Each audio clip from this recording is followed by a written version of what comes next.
5월 29일 오늘 만나 말씀은 로마서 2장 12절에서 15절까지입니다. 율법을 모르고 범죄한 사람은 율법과 상관없이 망할 것이요 율법을 알고 범죄한 사람은 율법을 따라 심판을 받을 것입니다. 하나님 앞에서는 율법을 듣는 사람이 의로운 사람이 아닙니다. 오직 율법을 실천하는 사람이라야 의롭게 될 것이기 때문입니다. 율법을 가지지 않은 이방 사람이 사람의 본성을 따라 율법이 명하는 바를 행하면 그들은 율법을 가지고 있지 않아도 자기 자신이 자기에게 율법입니다. 그런 사람은 율법이 요구하는 일이 자기의 마음에 적혀 있음을 드러내 보입니다. 그들의 양심도 이 사실을 증언합니다. 그들의 생각들이 서로 고발하기도 하고 변호하기도 합니다. 아멘. 오늘 만나러 만나주시는 하나님을 기대합니다. 하나님께서는 창조하신 모든 피조물을 보시고 좋다고 말씀하셨습니다. 평가하셨다는 뜻입니다. 하나님께서는 피조물들을 평가하고 심판하시는 분이십니다. 사람에 대해서는 사람이 행한 대로 하나님께서 평가하십니다. 역사의 종말에 있을 사람에 대한 하나님의 마지막 심판 역시 동일하게 작동됩니다. 심판의 기준과 근거는 각 사람의 행위입니다.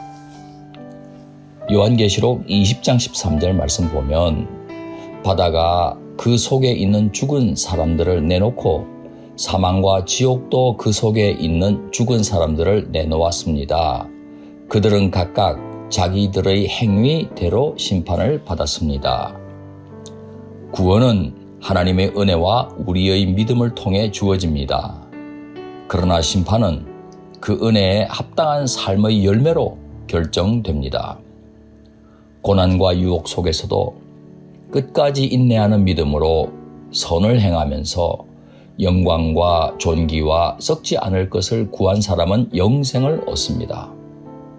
하지만 이기적인 욕심 때문에 진리를 버리고 불의를 따른 자들에게는 하나님의 진노가 임합니다. 하나님께서는 만민에게 복을 주기 원하십니다.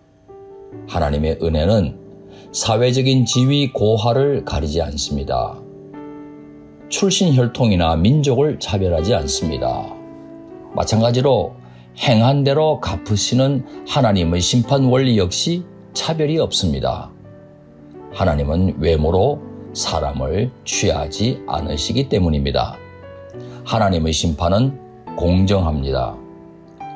하나님께서는 유대인이나 이방인 모두 차별 없이 그 행위를 따라 심판하십니다. 하나님께서는 유대인에게 율법을 주셨습니다.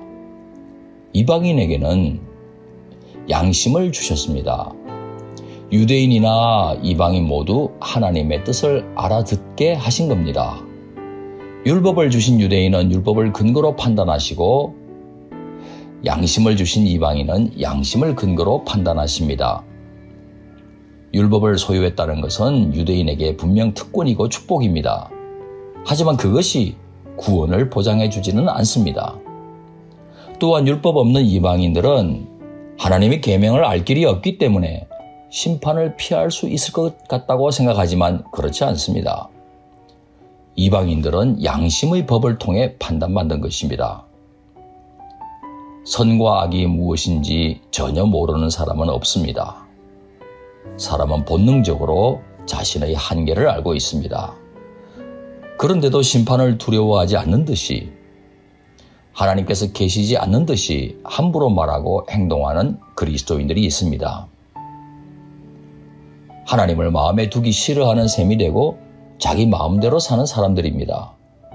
회개하지 않는 사람을 기다리는 것은 최후의 심판일 뿐입니다. 하나님의 심판날에는 핑계할 수가 없습니다. 우리를 창조하신 하나님과 언제나 겸손하게 동행하는 가운데 하나님께서 기뻐하시는 선을 행하여 썩지 않는 면류관을 받는 높은 뜻 성도님 되시기를 축원합니다. 기도하시겠습니다.